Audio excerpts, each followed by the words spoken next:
The coffee shop glowed against December night, frost patterns spreading across windows like delicate lace. Vivian Donovan sat perfectly still, spine straight, hands folded around a ceramic mug gone cold. Across from her, Randall Callahan adjusted his Rolex for the third time, the watch catching overhead light in brief flashes. Randall was 58, owned luxury car dealerships stretching from Milwaukee to Indianapolis. Margaret Donovan had introduced them 3 weeks ago at a charity gala, her grip insistent on Vivian's elbow. He's stable, successful, available. Vivian had agreed to meet him because arguing required energy she no longer possessed. At 46, she ran Tech Vision Solutions, a cybersecurity firm employing 350 people, generating $50 million annually. She made decisions affecting budgets most people would never see. But when Margaret called with that particular tone mixing concern and disappointment, Vivian still said yes to things she didn't want. The brewhouse had been Randall's choice.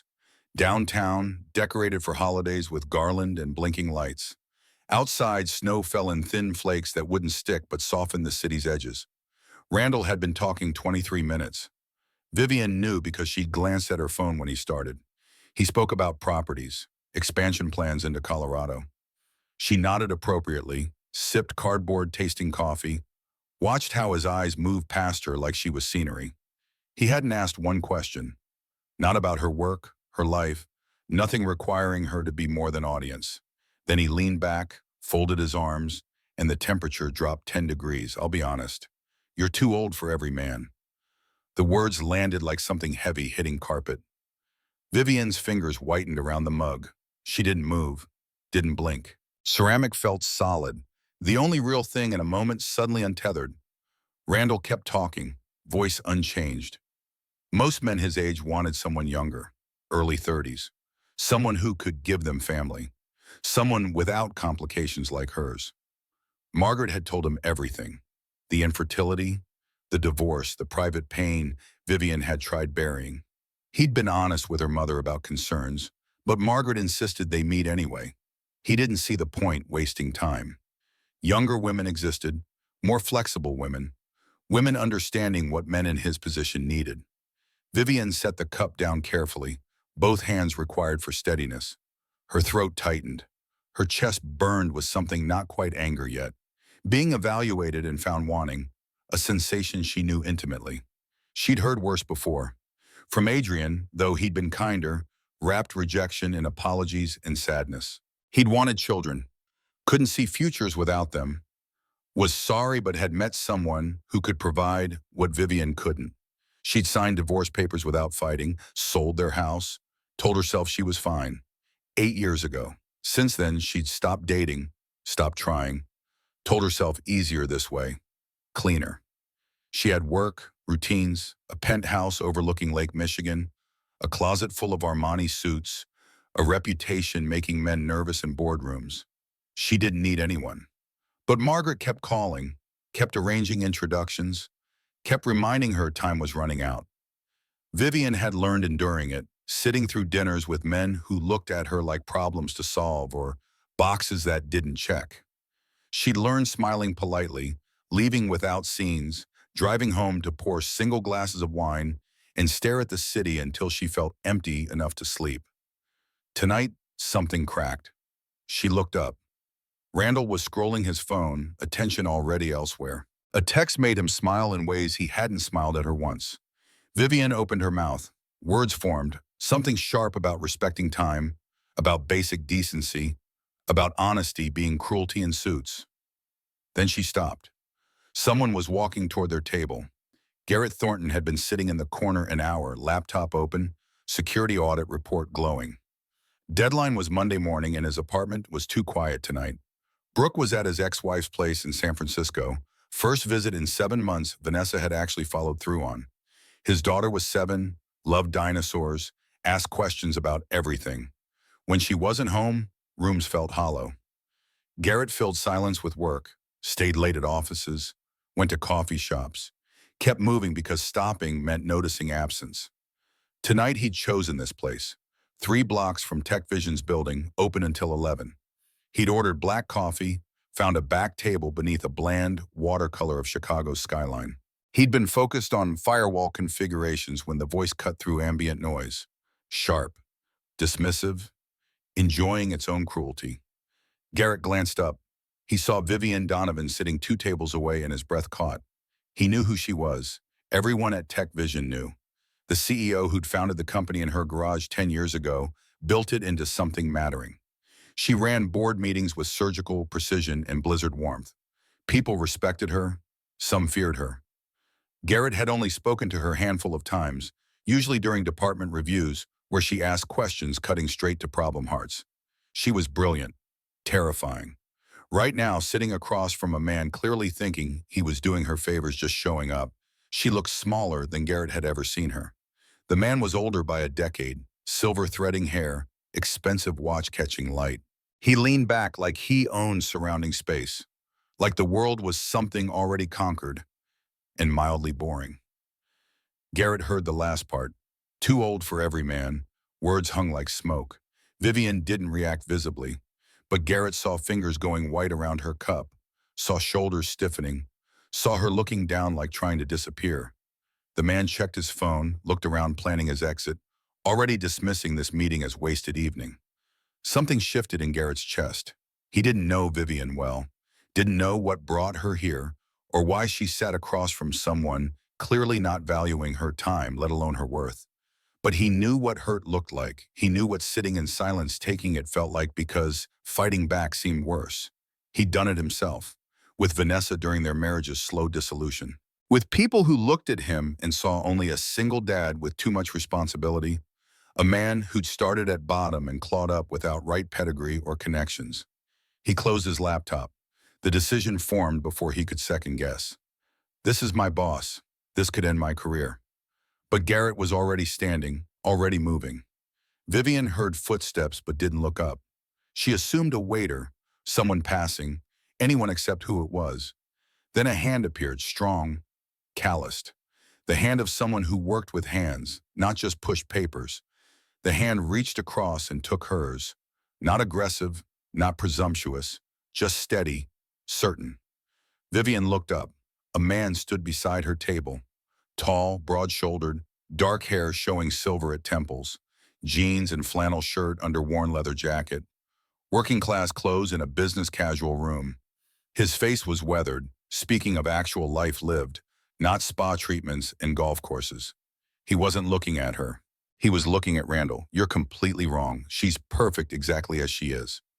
The voice was steady, clear, loud enough for nearby tables hearing. Randall froze, phone slipping. He stared at the stranger like he couldn't process what was happening, like the script had been rewritten without permission. The man didn't move, didn't explain. He just stood holding Vivian's hand, eyes locked on Randall with calm intensity, making clear he knew exactly what he was doing and wasn't backing down. Anyone who speaks to a woman like that publicly deserves a public response. And I'll be clear, you're the loser here, not her. Vivian's breath caught. Her hand was still in his. She felt palm warmth, callous roughness from actual work. She didn't understand what was happening, didn't know why this stranger was defending her or what he wanted. But she didn't pull away. Because for the first time in 8 years, someone was standing beside her. Not behind, not judging, just there. Randall finally found voice. This is inappropriate. Who the hell are you? This is private. The stranger's expression didn't change. It stopped being private when you decided to insult her where everyone could hear. I know exactly what I'm doing. You can leave now. Randall's face flushed red. He stood, knocking his chair back. You have no idea who you're messing with. The stranger smiled, but it didn't reach his eyes. I'm messing with someone who deserves calling out. Now you can walk away with whatever dignity you have left, or I can make this more uncomfortable. Randall grabbed his coat. He looked at Vivian once, expression mixing anger and dismissal. Margaret will hear about this. You're making a fool of yourself. He turned and walked toward the door, expensive shoes clicking on tile. The bell chimed as he pushed into December cold. The coffee shop was quiet. A few people stared. Most had returned to drinks and conversations, brief drama already fading. Christmas music continued from speakers, Piano version of Silent Night, suddenly two on the nose. Vivian looked at the man still holding her hand. His eyes met hers, dark, serious, but not cold. Something else there, something she couldn't name yet, but made her chest feel tight differently than 5 minutes ago. I'm sorry, I didn't mean to overstep. Vivian shook her head, the movement small, almost involuntary.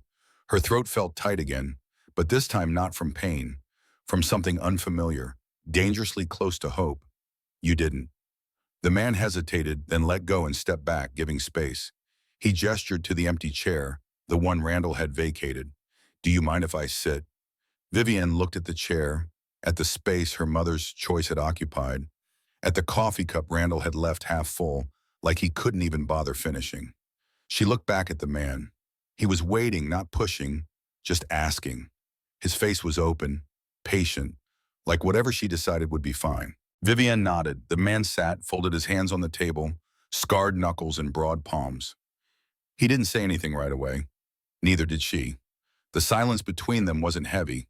It was just present. Vivian picked up her coffee cup, remembered it was cold, set it back. The man watched with an expression both careful and curious, like trying to read without prying. That was my mother's idea. The meeting, not mine. Words came out before she could stop them, before she could retreat behind professional masks worn like armor. Her voice was steady, controlled. The voice used in boardrooms when wanting people thinking she was unaffected. The man nodded. He didn't ask why she'd agreed, didn't offer advice or judgment. He just listened. She's been setting these up for a while now. Margaret thinks I need someone, that I'm running out of time. Last words came out with an edge sharp enough to cut. The man leaned back slightly, expression thoughtful. What do you think? Vivian looked at him, really looked. Lines around his eyes from squinting at screens or smiling in sunlight. Strong jaw shadowed with stubble suggesting he'd been up since early morning. Weariness in shoulders speaking of carrying weight for long times. I think I stopped believing I had a choice a long time ago. The words were more honest than intended. She waited for him to tell her she was wrong, being dramatic, that plenty of women her age found happiness. Instead, he said, that's not true. Vivian almost laughed. The sound caught in her throat, came out as something between scoff and sigh. You don't know me? No. But I know what it's like to feel like you're not enough, like you've already lost before you even started. Vivian's eyes narrowed. She studied him, saw how his hands rested calm but not careless, saw the pale line on his ring finger where wedding bands used to be, tan line not fully faded though the metal was long gone. You're divorced. It wasn't a question. The man nodded. 3 years now. Do you regret it?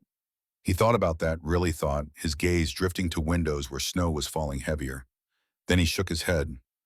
No, it was the right thing for both of us, but that doesn't mean it didn't hurt. Vivian understood that better than she wanted admitting. She looked down at her hands, at the empty space where her own ring used to be. She'd sold it a year after divorce, used the money donating to a women's shelter. It had felt right, like closing doors that needed staying closed. Why did you do that? Her voice came out quieter than intended. Why did you come over here? The man met her eyes, didn't look away, didn't offer practice lines about chivalry or doing right things, because no one should have to sit through that alone. Something shifted in Vivian's chest, something small and fragile, but undeniably real. She didn't know what to say, didn't know how responding to kindness, not asking for anything in return. So she just nodded. And for the first time that night, she didn't feel alone. The coffee shop had thinned. A young couple sat near windows, heads bent close. An older man read a newspaper in the corner, glasses sliding down his nose. The barista wiped down the counter with methodical slowness, suggesting closing time approached. But he wasn't hurrying. Vivian became aware she was sitting across from a stranger, that they'd been talking what felt like 5 minutes but might have been longer. She glanced at windows, at snow accumulating on sills and thin white lines. I should go. Words came automatically, the polite exit perfected over years escaping uncomfortable situations. She started reaching for her coat draped over her chair. The man didn't move. He just looked at her with steady eyes and said, You don't have to. Vivian stopped. Her fingers gripped coat fabric. She stood there half risen, caught between leaving and staying, between solitude's safety and connection's risk. She sat back down. I don't even know your name. The man smiled, and for the first time it reached his eyes, crinkling corners in ways making him look younger. Garrett. Garrett Thornton. The name hit like cold water. Recognition sparked, flared into something close to alarm. She knew that name. She'd seen it on org charts and email signatures and quarterly reports. You work at Tech Vision, Garrett nodded. VP of Technology. Got promoted 6 months ago. Vivian's mind raced through implications. He was her employee. Not directly, but the reporting line existed. CTO reported to her, Garrett reported to CTO, which meant she just let a man working for her company hold her hand in public while he defended her honor like something from period dramas. You're my VP. Words came out flat, between statement and accusation. Garrett's expression shifted, became more serious. I know, and I still meant every word. Vivian didn't know whether to be mortified or grateful. Professional boundaries existed for reasons. Office relationships, even hints of them, created complications she didn't need. HR would have questions, people would talk, Margaret would somehow find out and have opinions. But Garrett had stood up for her when he had no reason. He'd risked his career, his position, everything he'd worked for, because some asshole was cruel to a woman he barely knew. Why? The question came sharper than intended. Why would you risk that? Garrett was quiet a moment.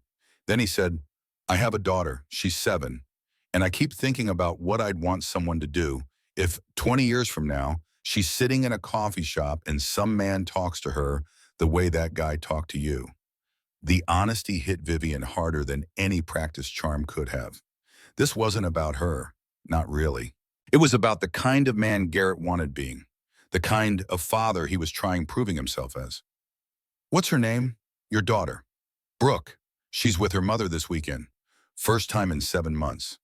Vivian heard what he didn't say, that it was hard, that he missed her, that being a single parent meant navigating constant tension between doing what was best for his child and figuring out what was left for himself.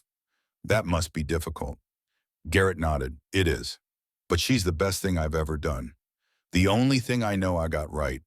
The statement hung weighted with all the things he thought he had gotten wrong. Vivian found herself asking, what happened? With her mother. Garrett looked down at his hands, at the place where his wedding ring used to be. We got married young, 23. Both thought we wanted the same things, career, family, the whole package. But wanting something and being able to handle it are different things. He spoke slowly, choosing words carefully. Vanessa was ambitious, brilliant. She had this fire drawing people in. But when Brooke was born, something shifted. She felt trapped, like motherhood derailed the life she was supposed having. Vivian knew that feeling, though from the opposite side. The wanting, the desperate, clawing need to be a mother that had consumed her 20s and 30s until her body proved it wasn't possible. She left? Garrett nodded, found someone else.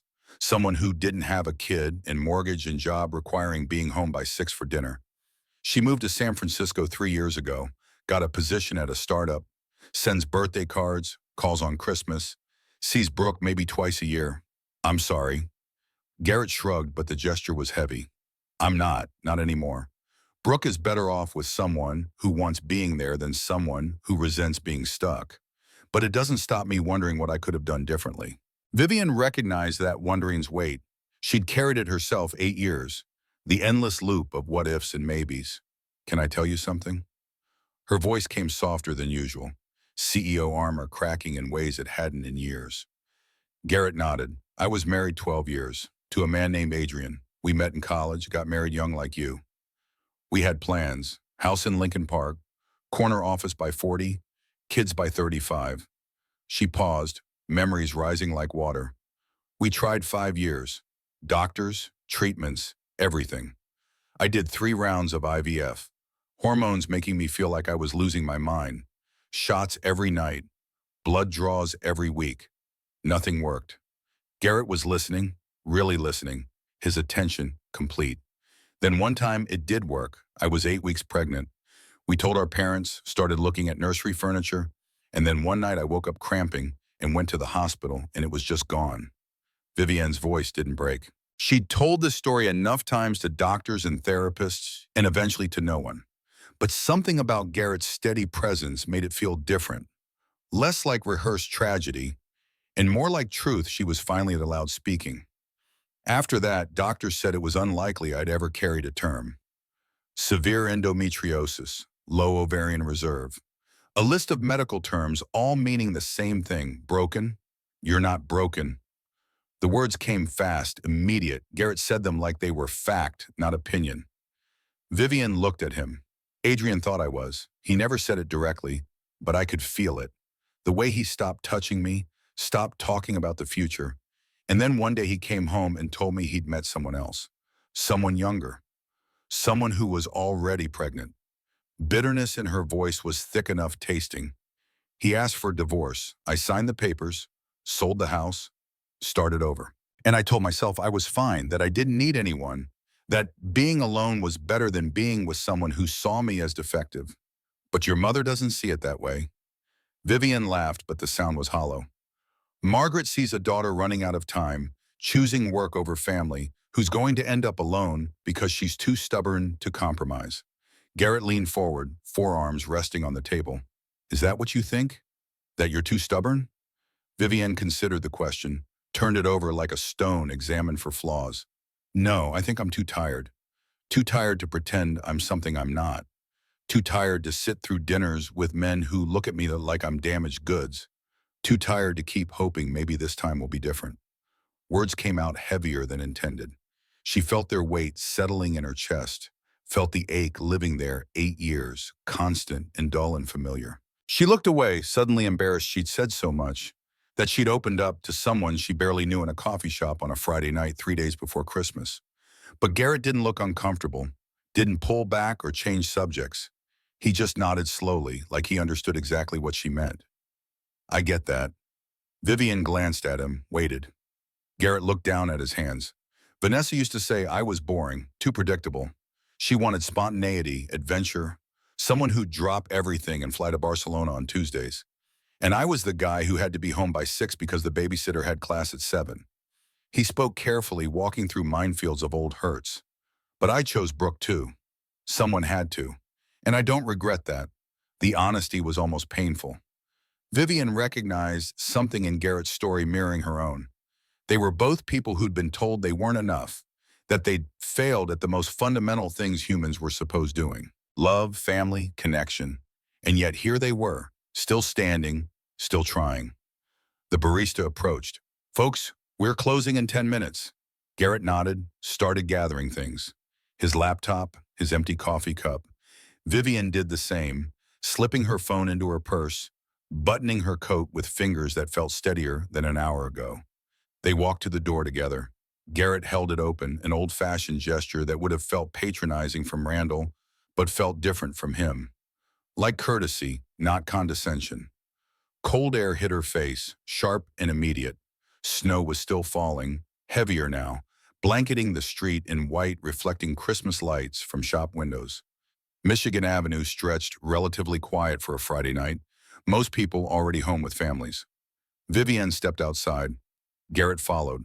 The door closed behind them with soft clicks, shop warmth immediately replaced by December wind cutting through coats. They stood on the sidewalk, Christmas lights from surrounding businesses casting colored shadows on fresh snow. Vivian looked at Garrett. He looked back. Neither moved, neither spoke.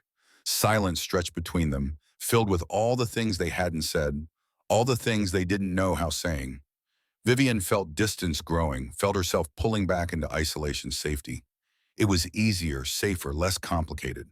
She started saying goodnight, started turning toward where her car was parked 2 blocks down. But before she could, Garrett spoke. Wait here, just 1 minute. Vivian watched as he jogged across the street, breath visible in cold air. He headed toward a Ford Explorer parked at a meter, old but well-maintained, the kind of vehicle suggesting practicality over flash. He opened the passenger door, reached inside, came back with something in his hand. A single white rose. Garrett crossed back, held it out. The flower was perfect, unblemished, petals soft and cool in winter air. I bought this morning. For Brooke. I give her a flower every Friday, just a small thing reminding her someone thinks she's special. But tonight, I think you need it more. Vivian stared at the flower, at delicate petals, at how it caught light from the street lamp above. Garrett continued, voice steady. Beautiful things don't lose value just because they're not what someone expected. You're not broken, Vivian. You just haven't met anyone capable of seeing you clearly. Words hit like physical blows. Vivian felt tears threatening, tried swallowing them back, failed. They slid down her cheeks, hot against cold air, the first tears she'd cried in public in 8 years. She took the rose, fingers brushing against his. The touch was brief but electric, a moment of contact feeling like more than it should. Thank you. Words came out as whispers. They stood there another moment, snow falling around them, the city quiet in ways it only got during snowstorms. Then Garrett stepped back, giving space. You know where to find me, if you ever want to talk or not talk, whatever you need. Vivian nodded, held the rose closer to her chest, protecting it from falling snow. What happens Monday? At work. Garrett's expression shifted, became more serious. That's up to you. If you need me to keep distance, pretend this didn't happen, I understand. I crossed a line tonight. Vivian looked at him, at this man who'd risked his career defending someone he barely knew, who'd shared his own pain without expecting anything in return, who'd given her a flower meant for his daughter and told her she wasn't broken. You crossed a line to do what was right. That's not something I punish. Garrett's shoulders relaxed slightly. So we're okay? We're okay, but Monday we're CEO and VP. Professional. Understood. Vivian hesitated, then heard herself saying, but maybe coffee again? Saturday evening? Not as boss and employee. Garrett smiled, and this time it was full and genuine. I'd like that. They exchanged phone numbers, Vivian typing his contact into her phone with cold fingers. Then she turned and started walking toward her car, heels clicking against sidewalk, snow crunching beneath each step. She made it half a block before turning back. Garrett was still standing there, watching to make sure she got to her car safely. The gesture was simple but profound. How long since anyone had cared enough to watch? Vivian raised her hand in a small wave. Garrett waved back. Then she turned the corner and he disappeared from view. But the rose was still in her hand and the warmth in her chest remained. Vivian drove through quiet Chicago streets, the city transformed by snow into something gentler than usual. Lights from buildings and street lamps reflected off white ground, making everything glow. She glanced at the rose on the passenger seat, at its perfect white petals, at how it seemed holding light. Her phone buzzed in her purse. She ignored it until hitting a red light, then pulled it out. 7 missed calls, all from Margaret, 1 voicemail notification. Vivian almost didn't listen, almost deleted it without hearing whatever disappointment or lecture her mother had prepared. But some masochistic part needed knowing. She pressed play. Margaret's voice filled the car, sharp even through phone's small speaker. Claire, Randall called me. He said you humiliated him with some random man, that you let this person interfere in private conversation. When will you stop being so difficult? You're 46 years old, not 26. You can't afford being picky. Call me back tonight. Vivian deleted the message. She sat at the red light even after it turned green, staring at her phone, feeling familiar tightness in her chest that always came after talking to her mother. 46, running out of time. Be reasonable. Compromise. She'd heard it all before, had internalized it so deeply that some days she forgot where her mother's voice ended and her own thoughts began. But tonight, for the first time in years, another voice was louder. You're not broken. Beautiful things don't lose value. The light turned red again. The car behind her honked. Vivian drove. Lincoln Park was quiet when she arrived, the wealthy neighborhood tucked in for the night. She pulled into her building's underground garage, parked in her assigned spot, took the elevator up to the 20th floor. Her penthouse was exactly as she'd left it that morning. Floor-to-ceiling windows overlooked the lake, water dark and vast beyond snow.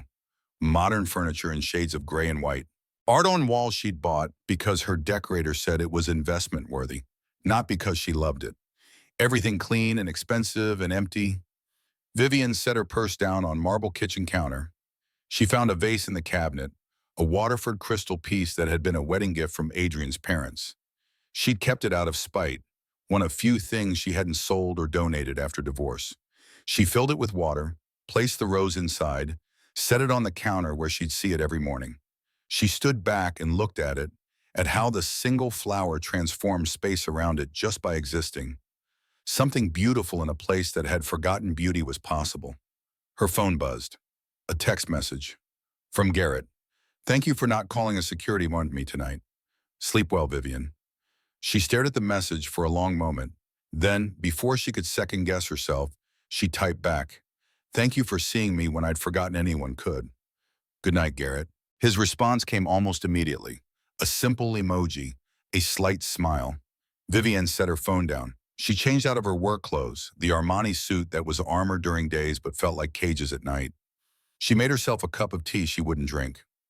She stood at the window and looked out at the city, at snow continuing to fall over Chicago, covering rough edges and making everything look new.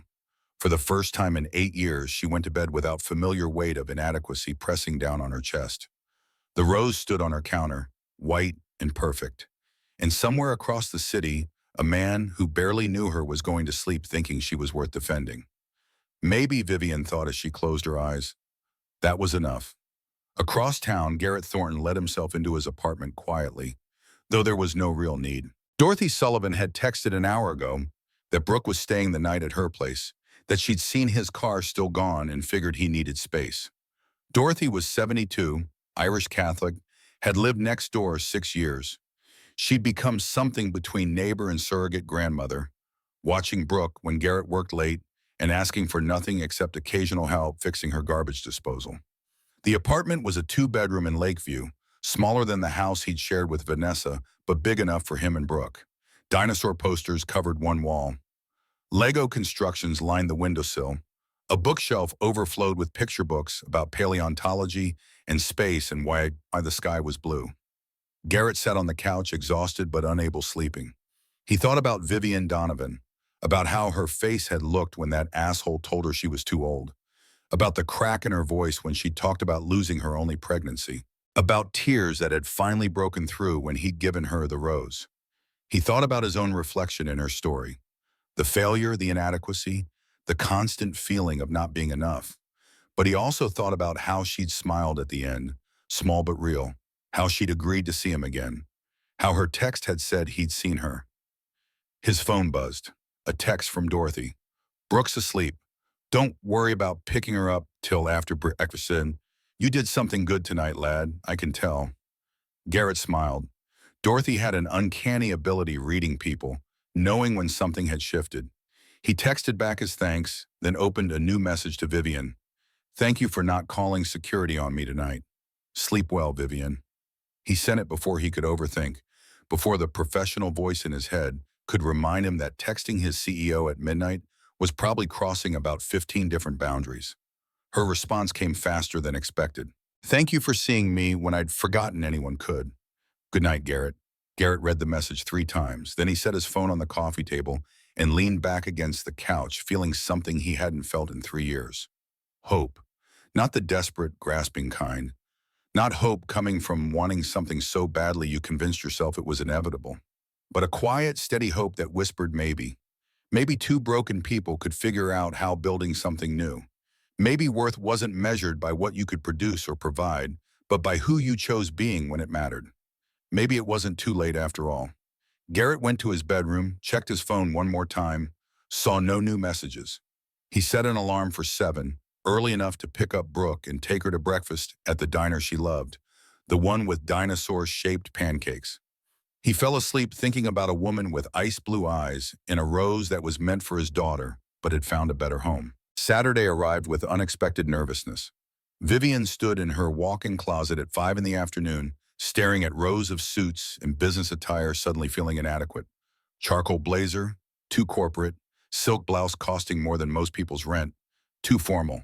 Cashmere dress bought 3 years ago, never worn, too much. When was the last time she'd been anxious about a date? College, maybe? Back when Adrian was just a boy in her economics class who made her laugh during lectures about supply curves. She settled on burgundy cashmere sweater, soft against skin, in ways work clothes never were. Dark jeans bought on impulse, worn exactly twice. Minimal jewelry, just platinum studs her father had given her before he died. Her hair came down from its usual severe bun, falling past shoulders in waves she'd forgotten she had. The woman in the mirror looked younger than 46, more uncertain, more human.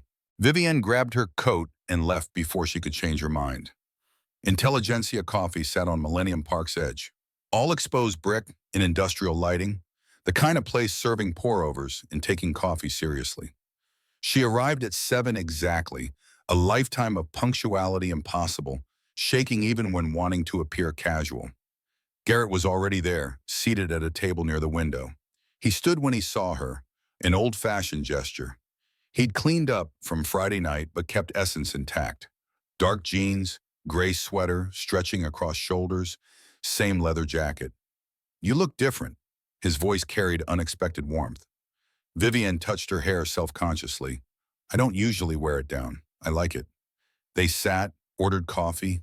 Conversation started stiff, both aware they were crossing lines that couldn't be uncrossed.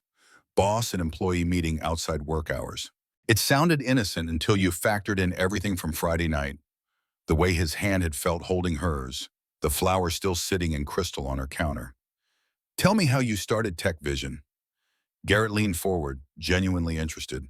"I've heard bits, but I want to hear it from you." Vivian hadn't talked about the founding in years. It had become corporate mythology, smoothed over in press releases and investor meetings until messy reality was buried beneath success. "I started in my garage. Literally. 2012. I'd just gotten divorced, sold the house, needed somewhere living, found a rental in Wicker Park with a detached garage the landlord said I could use. What made you think you could build a company?" Vivian smiled, bitter edge to it. Spite, mostly. Adrian kept the connections from our marriage, the country club friends, the business associates. I had a laptop and a chip on my shoulder the size of Illinois.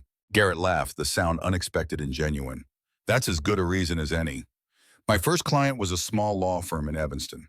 3 lawyers, 1 paralegal. They'd been hacked, lost client data. I built them a security system for $5,000. It worked. They told friends. Those friends told their friends. 10 years later, 350 employees and $50 million in revenue. She said it matter-of-factly, but Garrett heard the pride underneath. "You built something real from nothing." "I poured everything into it." Vivienne's voice quieted. "Every hour I wasn't sleeping, I was working. It became the child I couldn't have." The confession hung raw and unplanned. Garrett didn't fill silence with platitudes. He just nodded, understanding settling in his expression. "Can I tell you something?" His hands wrapped around his coffee cup, grounding. "People with fancy degrees told me I'd hit ceiling without a bachelor's from right schools. That community college and technical certifications would only take me so far." "What did you say?" "I told them to watch." He spoke without shame. "I started at help desk, $12 an hour, taking calls from people who'd forgotten passwords. I learned everything I could, stayed late, volunteered for projects no one else wanted, moved up slowly but steadily. 15 years later, I'm VP. Vivian felt something shift in her chest, respect mixing with attraction. "You earned everything you have. So did you." He met her eyes. "That matters more than what we couldn't have." The conversation flowed easier after that. They stayed until the coffee shop started closing. The same pattern as Friday, but with different energy. Anticipation instead of surprise. Possibility instead of shock. Outside, snow had started again, heavier than before. City lights reflected off fresh powder, turning Chicago into something almost magical. They walked toward the parking garage where both cars waited, footsteps crunching in rhythm. Garrett stopped under a streetlight, snow catching in his hair. "I need to be honest. I haven't dated in 3 years. I don't remember what the rules are anymore." Vivian stopped beside him. 8 years for me. I'm not sure there were rules to begin with." They both laughed, the sound swallowed by falling snow.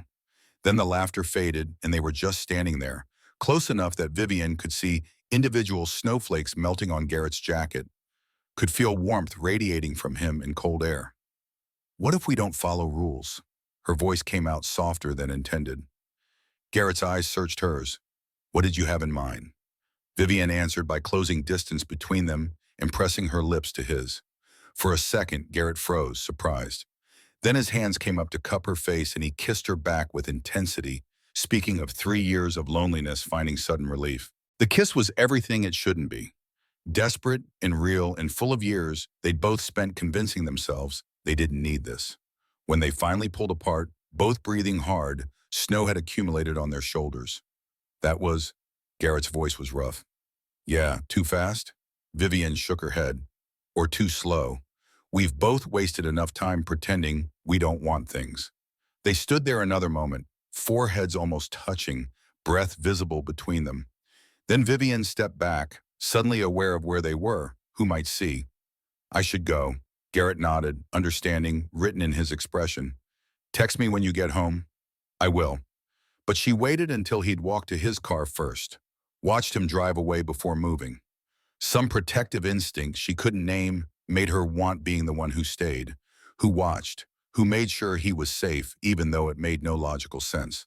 Christmas morning arrived with delivered food and crushing solitude. Vivian's penthouse was silent except for heating vents humming and distant traffic 20 floors below. She'd ordered from the same catering company used every year, a meal designed for one in containers she could refrigerate and pretend eating over the next week. She worked through the morning, reviewing quarterly reports not actually needing her attention, but focusing on spreadsheets and security audits was easier than acknowledging emptiness. Her phone sat beside her laptop, screen dark. She checked it more often than wanting to admit, waiting for something she wouldn't name. At 2 in the afternoon, it finally buzzed. Merry Christmas. Brooke wants to know if you actually like dinosaurs or were just being nice. Vivian found herself smiling at the screen, the first genuine expression all day. Tell her velociraptors are criminally underrated and T-Rex gets too much credit. The response came within seconds. She's in love, be warned. Something warm spread through Vivian's chest, defrosting places frozen for years. The phone rang an hour later. Margaret's name on the screen killed warmth instantly. Vivian considered not answering, letting it go to voicemail, pretending she was somewhere other than alone in her apartment on Christmas. She answered, I heard about Randall. Margaret's voice carried that particular tone of disappointment Vivian knew intimately. That was embarrassing, Vivian. No, Mom, Randall was embarrassing. What happened after was overdue. I ran into Dorothy Sullivan at church this morning. She mentioned her neighbor, some single father who works in tech. She seemed to think there was something between you two. Vivian closed her eyes. Small cities masquerading as metropolises, everyone knowing everyone's business. He's VP at my company. Oh. Margaret's tone shifted, recalculating. Still, Vivian, a man with a child already. You'd always be second. Second to his daughter. Second to his priorities. Something snapped in Vivian's carefully controlled composure. Maybe I'm tired of being first choice for men who see me as projects to fix. Men who think I need them being complete. Garrett doesn't need me being anything except myself. Merry Christmas, Mom. She hung up before Margaret could respond. The phone stayed silent for the rest of the day. Vivian ate catered prime rib tasting like cardboard and watched sunset over Lake Michigan and told herself she was fine with being alone. But she kept checking her phone. Across the city, Garrett watched Brooke tear through wrapping paper with enthusiasm unique to 7-year-olds. A dinosaur encyclopedia thicker than her torso. A fossil dig kit she immediately wanted using despite lacking fossils in their apartment. A new stuffed triceratops joining the collection taking over her bed. He'd attempted turkey for lunch, following an online recipe promising foolproof results. The bird came out slightly dry, the stuffing gummy, but Brooke ate it without complaint and told him it was the best Christmas ever. They were cleaning up when she asked, her voice casual in ways children's voices got when testing dangerous waters. Are we going to see Vivian again? Would you want to? Brooke considered this seriously, a trait inherited from him. Is she your girlfriend? Would that be okay? The question hung between them. Brooke set down the plate she'd been drying, small face scrunched in concentration. Mommy left because she didn't want being my mommy anymore. Will Vivian leave too? Garrett felt his heart crack. He knelt down so they were eye level. Vivian is different, sweetheart. How do you know? Because she's been hurt too. She knows what it feels like when people leave. And people who know that feeling, who've survived it, they're more careful with other people's hearts. Brooke absorbed this with seriousness children brought to important truths. Okay, but she has to like dinosaurs for real, not just pretending. Garrett smiled. I think she really does. Later, after Brooke was in bed, he texted Vivian, told her about the conversation, about his daughter's concern and conditional acceptance. Vivian's response came quickly. Tell Brooke I have an entire bookshelf of paleontology text. Challenge accepted. Garrett stared at the message, feeling something dangerous blooming in his chest. Hope, maybe, or the beginning of something looking like it. Monday morning brought Vivian back to Tech Vision earlier than usual, trying out running thoughts that had kept her awake most of Sunday night. The building was nearly empty at 7:30, just security and cleaning crew finishing rounds. She was reviewing the security audit Garrett had been working on when Kate Winters knocked on her doorframe. Got a minute? Vivian looked up, trying to read Kate's expression. The HR director was 50-something, blonde hair styled in practical bob, professional in ways suggesting she'd seen everything twice and wasn't easily shocked. Of course. Come in. Kate closed the door behind her, which immediately elevated Vivian's concern. This isn't official, just a conversation. About? Some staff saw you and Garrett Thornton at a coffee shop Saturday evening.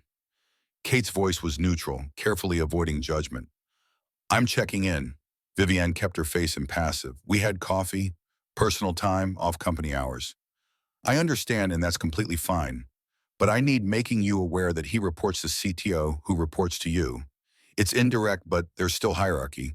If this becomes more than coffee, we'll need disclosure forms for both your protection. The words were reasonable, standard HR protocol, but they landed like cages closing. Noted. Nothing to disclose currently. Kate nodded, stood to leave, then paused at the door. For what it's worth, Garrett Thornton is a good man, one of few who actually earned his position instead of networking into it. Whatever you decide, I hope it makes you happy.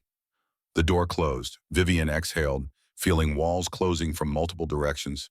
Garrett arrived at 8:30, later than his usual 7:15. Vivian watched him through her office window as he crossed the bullpen, nodding at colleagues asking about his Christmas. She saw the moment he spotted her, the way his expression shifted from professional to something softer before he caught himself.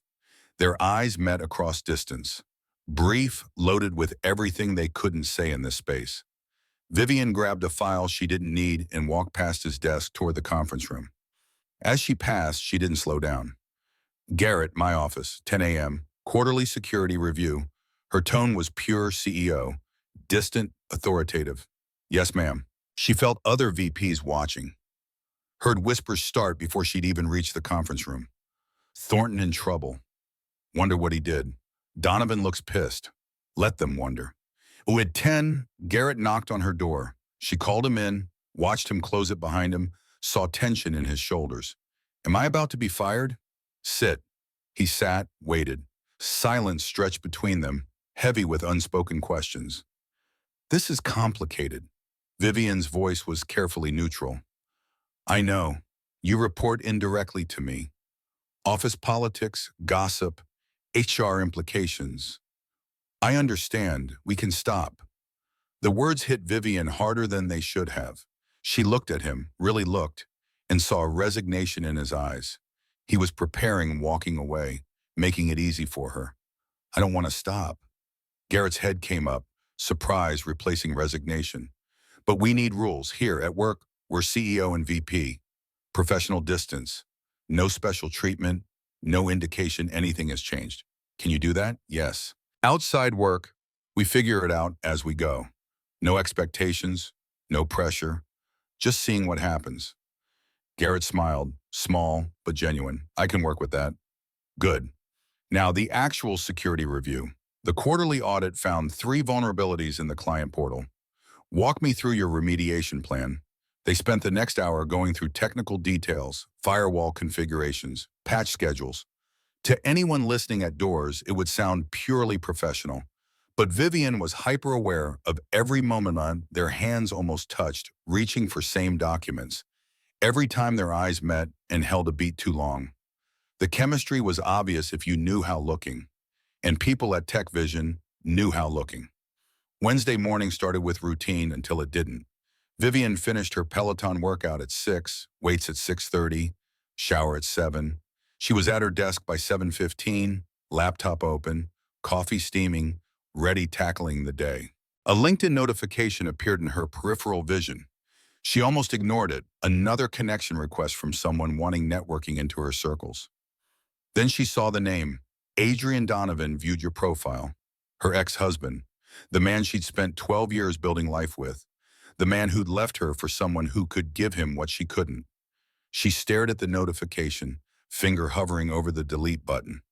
8 years of carefully constructed distance threatened by a single click. Another notification appeared. A message. Vivian's hand trembled as she opened it. Vivian, I know we haven't spoken in years. I wanted you to hear from me, not through others.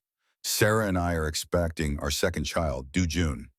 Ivy, our daughter 6 now, is excited to be big sister. I don't expect a response. Just wanted to be respectful of our history. Wishing you well. The words blurred. Vivian stood up too fast, her chair rolling backward and hitting the credenza. She walked to the window, pressed her forehead against cold glass, stared down at Chicago 20 floors below. Second child, which meant first child was 6, which meant Sarah had gotten pregnant almost immediately after Adrian left. Maybe before, maybe during. 12 years of marriage, 5 years of trying, 3 rounds of IVF, hormones and hope and heartbreak. And Sarah gave him everything in 9 months. What made her different? Youth, fertility, some fundamental worthiness Vivian lacked? The old voices rose up, the ones she'd spent 8 years trying silencing. Defective, broken, not enough, never enough. Her hands were shaking. Nausea rolled through her stomach. She sank to the floor, back against the window, knees pulled to chest, professional mask shattering in privacy of her office. Vivian sat there for 20 minutes, maybe more, until her breathing steadied and the world stopped spinning. Then she pulled out her phone and called the one person who might understand. Garrett answered on the second ring, his voice concerned. Vivian, bad time? Her voice came out tight, strangled. Never. What happened? My ex-husband. He messaged me on LinkedIn. His wife is pregnant. Second child. Silence on the other end. Then softly, Vivian, I'm so sorry. Something broke in her chest. The kindness undid what Adrian's message had started. I can't do this. Garrett. Us. It's too much. Too soon. I thought I was ready, but I'm not. I'm still too broken. You're not broken. He already took everything. My marriage, my future, my belief that I could be enough for anyone. I can't risk more. I can't survive losing something else. Her voice cracked on the last word. How much space do you need? Garrett's voice was steady, trying anchoring her when she was drowning. I don't know. I'm sorry. She hung up before he could respond, before his steadiness could make her believe in possibilities that didn't exist. The rest of the week blurred together in a haze of avoidance. Vivian canceled every meeting not absolutely critical. She worked from home when possible, citing deadlines that were real but not urgent. When she had to be at offices, she kept her door closed, communicated through emails, became the ice queen people whispered about in hallways. Garrett tried. She'd give him credit for that. He brought coffee to her office Thursday morning. Her assistant turned him away at the door. Ms. Donovan is busy. You can email your questions. He emailed asking if they could talk. She sent one-word responses. Later. Busy. Soon. He texted Friday evening. Please don't shut me out. I know you're hurting, but you don't have to do this alone. Vivian read the message 3 times, left it on read, added it to the list of things she was too broken handling. Kate Winters stopped by Friday afternoon, concern etched in her professional expression. Everything okay with you and Garrett? Purely professional? As it should be. Kate nodded, but her eyes said she didn't believe it. Just remember, isolation isn't the same as protection. After she left, Vivian sat in her empty office and wondered when she'd become someone who pushed away the only person who'd seen her clearly in years. New Year's Eve arrived with champagne and regret. Vivian stood at her penthouse window, watching fireworks explode over Lake Michigan. The city celebrated while she nursed a glass of Dom Perignon she'd bought 3 years ago and never opened. It tasted expensive and empty. Her phone was across the room, deliberately out of reach. She turned off notifications, deleted her email app temporarily, done everything possible avoiding the world outside her glass tower. But at midnight, as final fireworks faded and the city began its transition into a new year, her phone buzzed. Just once, a text cutting through all her carefully constructed barriers. Happy New Year. I'm not giving up on you. Take the time you need. I'll be here. Vivian walked across the room, picked up her phone, read the message until the words blurred through tears she finally let fall. She didn't respond. Couldn't find words that wouldn't be lies or promises she couldn't keep. But she saved the message. And she stood at her window until dawn broke over Lake Michigan, thinking about a man who kept showing up even when she pushed him away, wondering if maybe that was what love looked like when it was real instead of desperate, present instead of consuming. The white rose on her kitchen counter had dried but not died, petals holding their shape even in death. Beautiful things don't lose value. Garrett had said that. Maybe he'd been talking about more than flowers. Vivian poured herself another glass of champagne she wouldn't drink and watched sunrise on a year that felt simultaneously full of possibility and irretrievably broken. Some things couldn't be fixed. Some people couldn't be saved. But maybe, she thought as light spread across the water, some people were worth showing up for anyway, even when they couldn't show up for themselves. Friday the 6th of January brought routine collapsing into chaos. Vivian had been working late, avoiding the penthouse that felt more like mausoleum than home. 7 o'clock found her still at her desk, reviewing contracts that could have waited until Monday, but served as excellent excuses for not being alone with her thoughts. The sound of a child's voice in the hallway froze her mid-sentence. Her door burst open without warning. A small girl with Garrett's dark hair and serious eyes ran in, stopping short when she saw Vivian behind the massive desk. Garrett appeared seconds later, apology written across his face before he even spoke. Vivian, I'm so sorry. Dorothy's husband had a fall. She's at hospital. I had nowhere else. Vivian's brain struggled, shifting gears from quarterly projections to the 7-year-old currently examining her office with frank curiosity. You're Daddy's boss. The girl's voice carried absolute certainty. I am. Vivian stood, came around the desk, tried remembering how interacting with children. You must be Brooke. The girl's eyes narrowed slightly. Daddy talks about you a lot. Something in Vivian's chest squeezed. Good things, I hope. He says you're smart. Brooke's scrutiny intensified. Are you? Despite everything, Vivian found herself smiling. I try to be. You like dinosaurs? The transformation was instant. Brooke's suspicion melted into enthusiasm so pure it was almost painful witnessing. Do you know about dinosaurs? Velociraptors especially. Want to see something? Vivian returned to her desk, opened her laptop, pulled up photos she'd saved years ago, the American Museum of Natural History in New York, herself standing next to a velociraptor skeleton during a business trip she'd extended just to visit the exhibit. Brooke's gasp was everything. You've seen real fossils? Many. Chicago has the Field Museum. They have Sue, the largest and most complete T-Rex ever found. Maybe we could go sometime. The words were out before Vivian could consider implications. We. As if that was something she had right saying. Can we, Daddy? Garrett's expression held something Vivian couldn't name. Tenderness mixed with hope, mixed with fear. If Vivian wants to take you, I'd like that very much.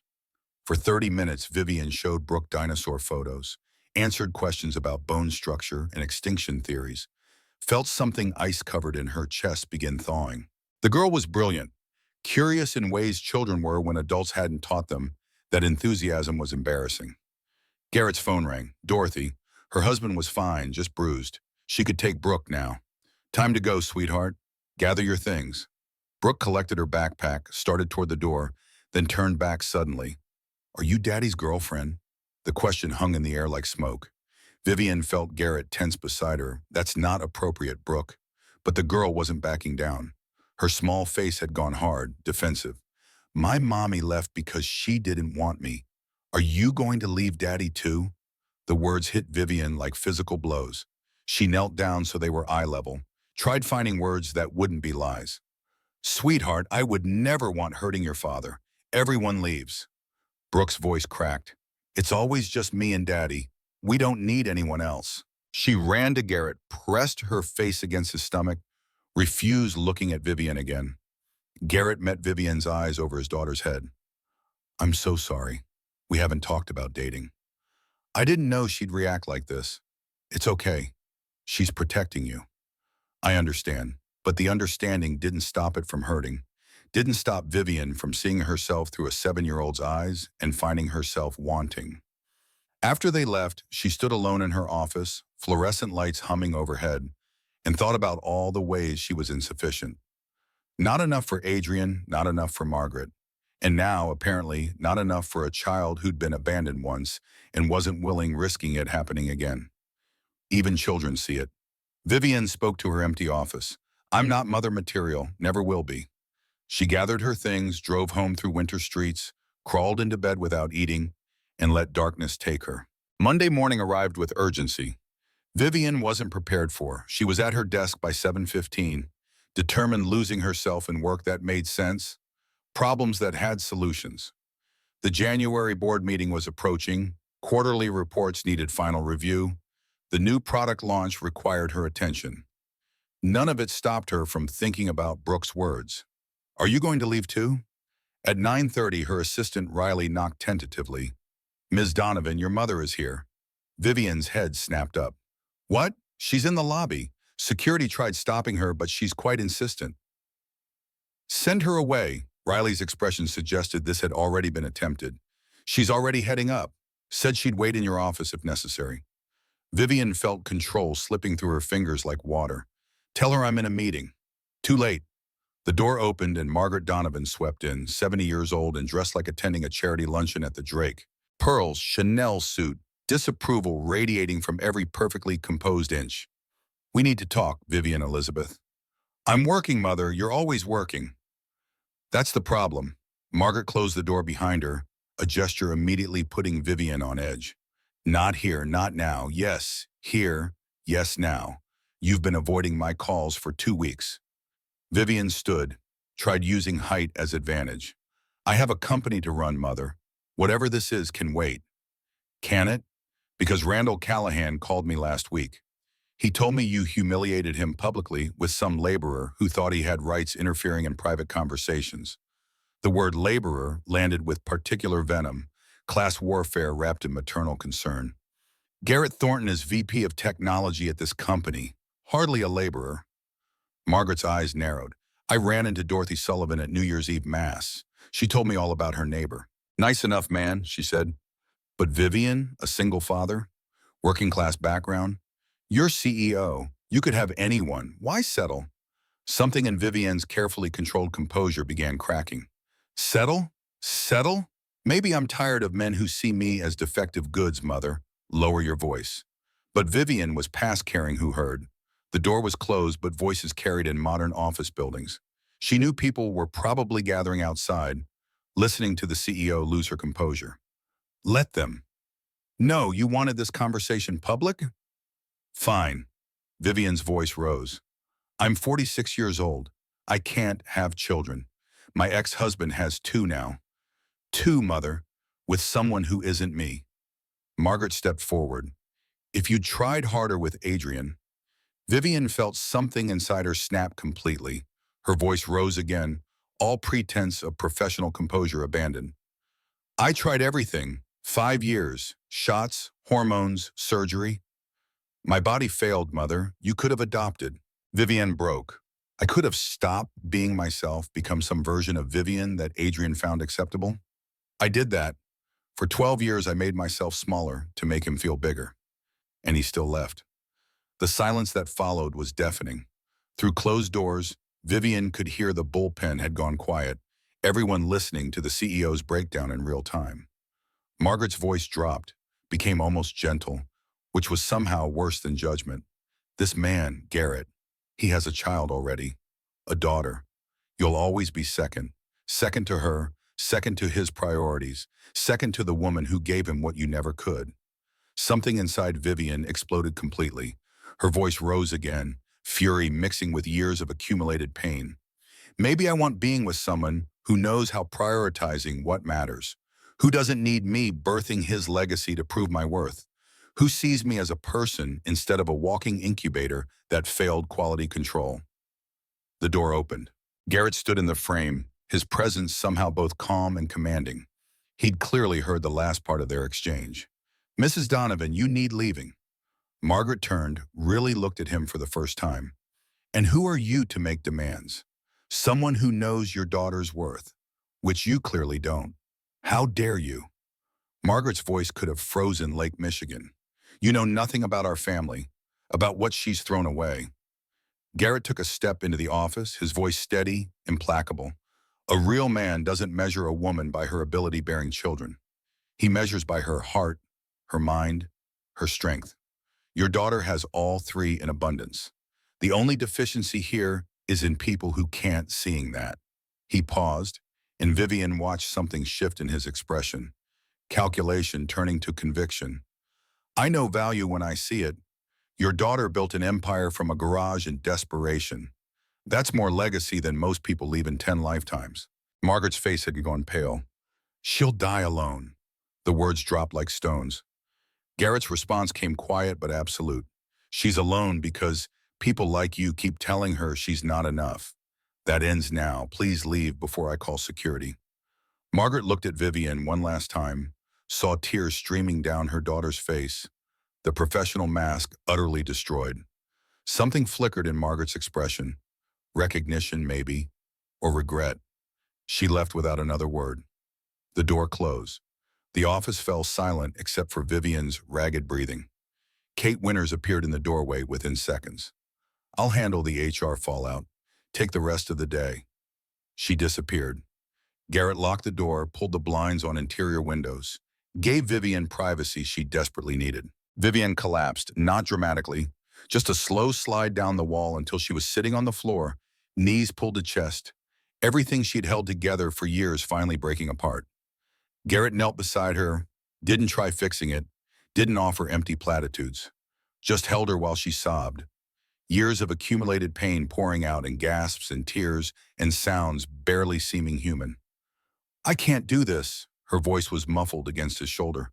"I can't be what Brooke needs, what you need." "What do I need, Viv? Someone whole. Someone who can give you more children. Someone who doesn't come with all this damage." Garrett pulled back so he could see her face. "I need someone real. Someone who shows up even when it's hard. That's you. Your daughter is 7 and scared, and she already hates me. She doesn't hate you. She's terrified of losing someone else. There's a difference." Vivian shook her head. "So why would I put her through that risk? Why would I let her get attached just to disappoint her?" "Because you staying through hard parts, even when she pushes you away, that's what shows her you're different. That's what she needs seeing. Not perfection. Presence, bienveillance." The words settled into Vivian like stones finding the bottom of a deep lake. They sat on her office floor until tears stopped, until Vivian could breathe without it hurting, until the world stopped spinning quite so violently. When Kate came back an hour later, Vivian was composed enough, standing, nodding at file folders of disclosure forms and HR protocols. She signed everything needing signing, agreed to mandatory check-ins, accepted consequences of letting her personal life explode across her professional one. Garrett returned to his desk. They'd crossed enough lines for one day, but something had shifted. Not fixed, not healed, but shifted. The wound would open, but maybe that meant it could finally start draining. That afternoon, alone in her office with the door still locked, Vivian found herself opening a private browser window. Her fingers moved almost without conscious thought. Adoption for single women over 40. The search results loaded. Hundreds of articles, agency websites, success stories. She clicked through them mechanically, expecting more ways she was too old, too late, too broken. Instead, she found possibilities.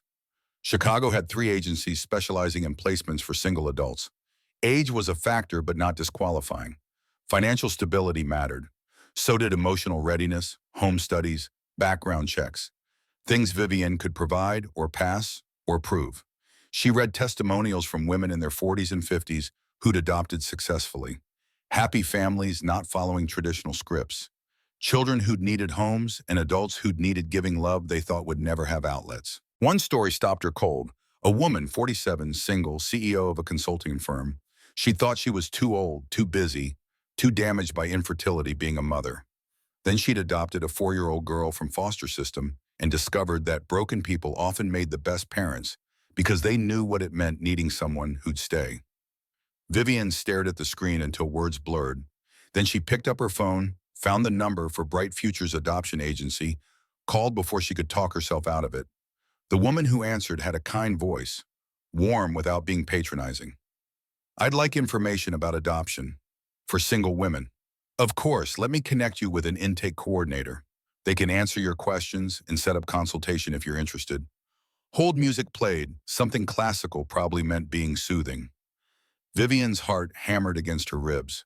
The coordinator came on, started asking preliminary questions about age, marital status, income, living situation. Vivian answered mechanically, CEO voice firmly in place. Then the coordinator said something making the world tilt. "You sound like an excellent candidate, Ms. Donovan. Age matters less than stability and commitment. Many of our most successful placements are with single women in their 40s. Would you like scheduling an initial consultation? Is it really possible?" The question came out smaller than Vivian intended. "I thought it was too late." "It's never too late building the family you need." "Different than you planned, maybe, but not less real." Vivian made the appointment. Wednesday, 2 days later. Initial consultation discussing options, timelines, requirements.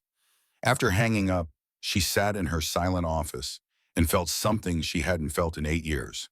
Not hope exactly. More like recognition that maybe there were roads she hadn't explored, possibilities she dismissed too quickly. She couldn't have biological children. That door was closed, welded shut, mourned and buried. But there were children needing homes, needing someone stable and committed and present. Someone understanding what it meant being left and who would make damn sure they never felt that way again. Whether Garrett stayed in her life or not, whether Brooke ever accepted her or not, Vivian could do this, on her own terms, for herself. The realization settled over her like a weight lifting rather than descending. She pulled out her phone, opened a new message to Garrett. "Can you come to my place Wednesday evening?" 7, "I need showing you something." His response came almost immediately. "I have until Friday deciding about California." Is this about that?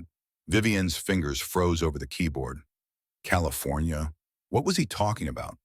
She called instead of texting. "What's California?" Garrett's voice sounded tired. "Job offer came through this morning. CTO position at Tech Core Solutions. Triple my salary. San Francisco. Brooke would be near Vanessa." The words landed like bullets. Of course, California made sense. Better money, better position, chance for Brooke having both parents in same city. "You should take it." Her voice came out steadier than she felt. "I haven't decided. For Brooke, for your career, it's the smart move." "What about what I want?" Garrett's voice carried frustration. "What about us?" "There is no us, Garrett. I told you that. I can't be what you need, what Brooke needs. Go to California. Build the life you deserve." She hung up before he could argue. Then she sat in her office until cleaning crew arrived, wondering when doing right things had started feeling so much like dying. Wednesday evening arrived with Vivian's penthouse feeling more alive than it had in months. She'd spent Tuesday in mechanical function, meetings she didn't remember, decisions made on autopilot. She'd gone to the adoption consultation that afternoon. 2 hours of paperwork and questions and home study requirements. The coordinator had been encouraging. Timeline was 12 to 18 months for most placements.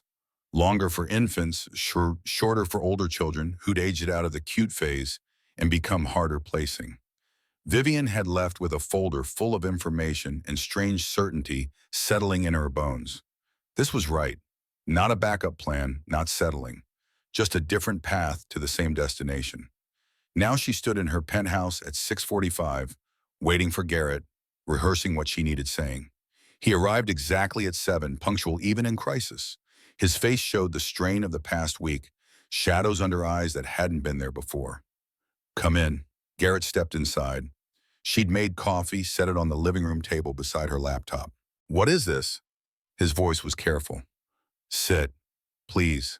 Garrett sat on the couch. She could feel tension radiating from him, frustration and hurt and confusion mixing into something combustible. "For 8 years, I've defined myself by what I couldn't do."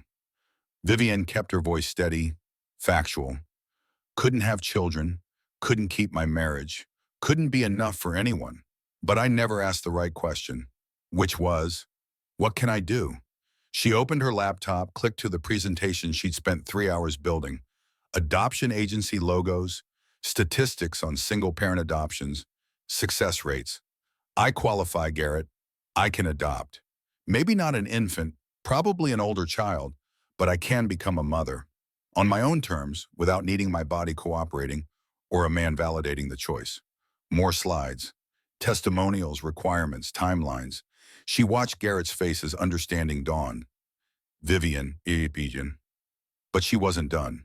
That's not why I'm showing you this. I'm showing you because you need knowing. I'm not waiting for someone completing me anymore. I'm not asking you staying in Chicago for me. I'm not asking Brooke accepting me to prove my worth. She clicked to a slide that was just text. Her words, her truth. I'm finally accepting myself. All of it. The infertility, the divorce, the age, the strength it took surviving all that and keep building something mattering. Tears threatened, but she pushed through. You were right that night. Beautiful things don't lose value because they're not what someone expected. I'm 46. I can't have biological children. My mother will probably never approve. But I'm brilliant and successful and capable of profound love, and I deserve being happy, with or without you. Last words hung in air between them. Garrett stared at the laptop, then at her. What do you want, Vivian? Really want? I want to adopt. Maybe this year, maybe next, when I'm ready. She took a breath. I want stopping, letting other people define my value. And I want you making the choice that's right for you and Brooke. Not what you think I want, not what you think you should do. What's actually best for your family. What if what's best for Brooke is you? She said she doesn't want me. She's 7 and terrified. Garrett leaned forward, intensity burning in his eyes. You know what she told me last night? She said I'm the one who stayed. Not her mother, not anyone else. Me, because I showed up every day even when it was hard. Vivian felt something crack in her chest. Garrett continued, voice rougher now. She doesn't need another mother who will leave when things get difficult. She needs someone who will stay even when she pushes them away. Someone who will fight being present even when it hurts. His eyes held hers. Like you stayed through infertility treatments everyone said were hopeless. Like you stayed through a divorce that destroyed you. Like you stayed and built a company from nothing because giving up wasn't in your vocabulary. The tears came then, hot and unstoppable. You're the strongest person I know, Vivian. And that's what Brooke needs seeing. Not perfection, persistence. Words settled into places that had been hollow so long, Vivian had forgotten they existed. What about California? Her voice came out broken. Garrett closed the laptop, took her hands. The job is tempting. The money would change everything. But I didn't work 15 years getting here just to run away when things get complicated. Chicago is home. Tech Vision is where I belong. And you? He paused, swallowed hard. You're what I've been looking for without knowing it. Someone who understands that broken doesn't mean worthless. Someone who keeps showing up. I don't know if I can be what you need. Then we figure it out together. One day at a time. No pressure, no expectations. Just two people trying building something real from the pieces they have left. Vivian looked at their joined hands, calloused palms against her softer ones.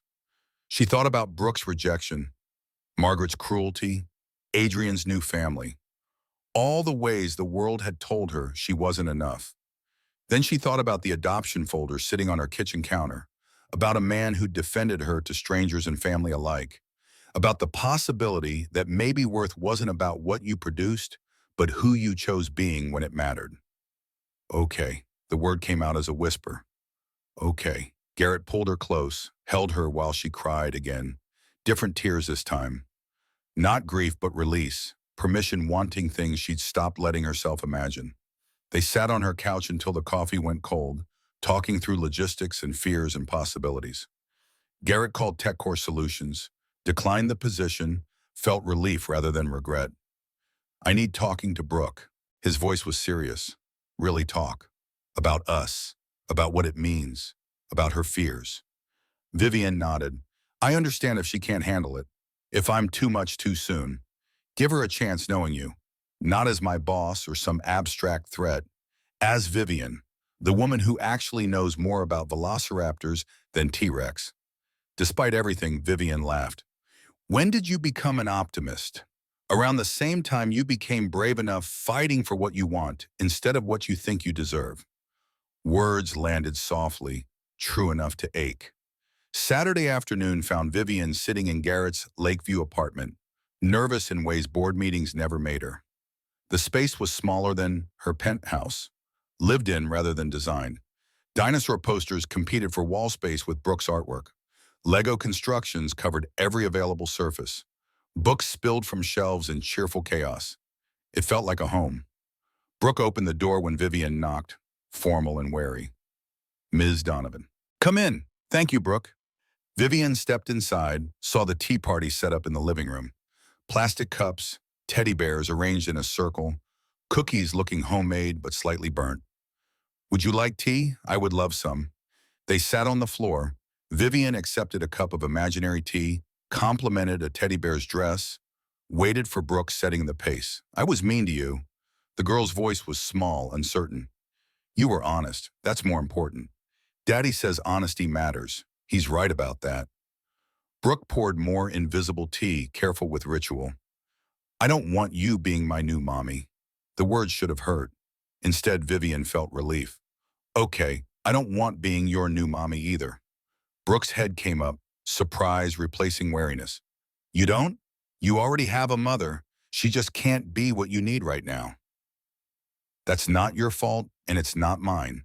But I'd really like being your friend, if you'll let me. Friends don't leave as much as mommies do? The question held the weight of a 7-year-old's entire worldview. Good friends stay, even when it's hard, even when you're angry or scared or pushing them away. They stay because that's what friendship means. Brooke considered this seriously. Do you really like dinosaurs? Or were you just being nice? Vivian smiled. Really, truly. Want knowing my favorite museum? She told Brooke about the Field Museum, about Sue the T-Rex standing 3 stories tall, about the fossil preparation lab where you could watch scientists working on real bones. Brooke's eyes grew wider with each detail. Can we go tomorrow? The question burst out before Brooke could contain it. Garrett appeared in the doorway, having watched the entire exchange. If Vivian wants taking you. Brooke turned to Vivian, hope naked on her small face. Will you? Absolutely. Tomorrow. We'll spend the whole day if you want. Then softer, Vivian, Thawa. That's a hard name. Can I call you Viv? Something in Vivian's chest expanded, warm and unfamiliar. I'd like that very much. Sunday at the Field Museum brought wonder Vivian had forgotten was possible. Brooke pressed her face against glass, staring at Sue's massive skull, firing questions faster than Vivian could answer them. How many teeth? How old was Sue when she died? Why did they name her Sue? Garrett walked beside them, hands in pockets, watching his daughter come alive in ways he hadn't seen since Vanessa left, watching Vivian answer each question seriously, never talking down, treating Brooke like the intelligent person she was. They spent 6 hours at the museum, saw the fossil prep lab, touched a real Triceratops horn, watched the 3D documentary about dinosaur extinction, ate overpriced grilled cheese in the cafeteria, and talked about whether birds were really descended from dinosaurs. On the walk back to the parking garage, Brooke reached up and took both their hands, swung between them, happy and unself-conscious. This is the best day ever. Her voice carried pure joy. Garrett met Vivian's eyes over his daughter's head. Yeah, it really is. Monday found Vivian back at Tech Vision, facing aftermath of her mother's public confrontation. Kate had done damage control, but gossip still circulated. The CEO had a meltdown. Something about her ex-husband. That VP Thornton defended her. Vivian called an all-hands meeting, stood in front of 350 employees, and addressed it directly. What happened last week was unprofessional. I apologize for disrupting the workplace. But I want being clear. Personal struggles don't make someone less capable of leadership. They make us human. She paused, met eyes across the room. I've disclosed a relationship with VP Thornton to HR. We're following all protocols. If anyone has concerns, my door is open. Garrett's door is open. Kate's door is definitely open. Scattered laughter. The tension broke slightly. Now let's get back to work. We have a product launch in 6 weeks and I need everyone focused. They dispersed, returned to their desks. The gossip would continue, but at least now it was out in the open. Garrett caught her eye across the bullpen. Small smile, private, then back to work. Professional distance, but with warmth underneath. Weeks blurred past in careful steps. Vivian attended Brooke's school play, terrible production of The Wizard of Oz, where half the kids forgot lines. But Brooke played a munchkin with serious dedication, and Vivian clapped louder than anyone. They went to museums every other weekend: natural history, science and industry, the planetarium. Brooke soaking up knowledge like a sponge, Vivian remembering what it felt like being curious about the world. Garrett came to Vivian's penthouse for dinner. They cooked together, something neither was particularly good at, laughing over burnt vegetables and undercooked pasta, learning each other's rhythms in kitchens and bedrooms and quiet spaces between. And through it all, Vivian worked with Bright Futures Adoption Agency. Home study completed, background check passed, references submitted. She was approved as a prospective parent, placed on the waiting list for children ages 4 to 8. The caseworker explained it would take time. Matches needed being right, not just fast. Vivian nodded, patient in ways she'd never been about anything else. June arrived with heat and humidity and an orientation meeting for prospective parents. Vivian sat in a community center conference room, listening to social workers explain realities of foster care adoption, the trauma children carried, the behavioral challenges, the commitment required. She glanced toward the back of the room. Garrett and Brooke had come for support, sitting quietly in the last row. Brooke gave her a thumbs up. Garrett smiled. After the meeting, they walked through Millennium Park. The bean reflected distorted versions of themselves, funhouse mirrors showing futures that might be possible. How do you feel? Garrett's voice was careful, terrified, excited, like I'm standing on the edge of something that's going to change everything. Vivian paused. Ready? Brooke tugged on her hand. When you get your daughter, can I teach her about dinosaurs? The casual certainty in the girl's voice, the assumption that this would happen, that there would be a daughter, that they'd all be in it together. I think she'd love that. They got ice cream from a vendor cart, sat on grass, watched tourists take photos with the Chicago skyline as backdrop. An ordinary June day that felt extraordinary because they were choosing it together. Vivian looked at Garrett, at Brooke, at the city she'd built her life in. She thought about the woman she'd been 8 months ago, sitting in a coffee shop, while a man told her she was too old, believing him, believing all the voices saying her value was tied to her fertility, her youth, her ability being what someone else needed instead of who she was.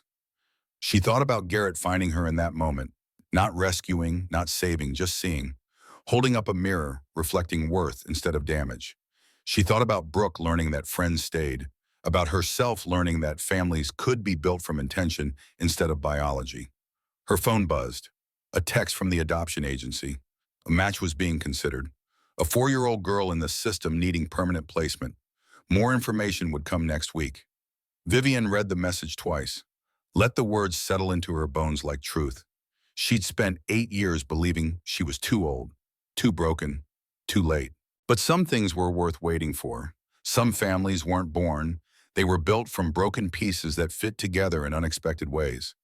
And some love stories didn't start with perfection. They started with 2 people choosing to heal together, to show up when it was hard, to believe that worth came from presence rather than production. Beautiful things don't lose value because they're not what someone expected. Garrett had told her that the first night. She thought he was talking about flowers. He'd been talking about second chances, about women who built empires from garages, about men who climbed from help desks to executive offices, about children who survived abandonment and found families that chose them deliberately, about all of them learning that enough was never about what you could produce. It was about who you were when production failed, how you rebuilt, whether you stayed. Vivian looked at the text message one more time, then showed it to Garrett. His eyes lit up. Are you ready for this? Vivian looked at Brooke, who was watching them with curiosity. She thought about everything that had brought her here, all the pain and failure and rebuilding. Yeah, I think I am. Garrett pulled her close. Brooke wedged herself between them. The 3 of them sat on the grass in Millennium Park, ice cream melting in the June sun, and watched the city move around them. And for the first time in 8 years, Vivian felt complete. Not because someone else completed her, but because she'd finally learned she'd been whole all along, just waiting for the right people to see it.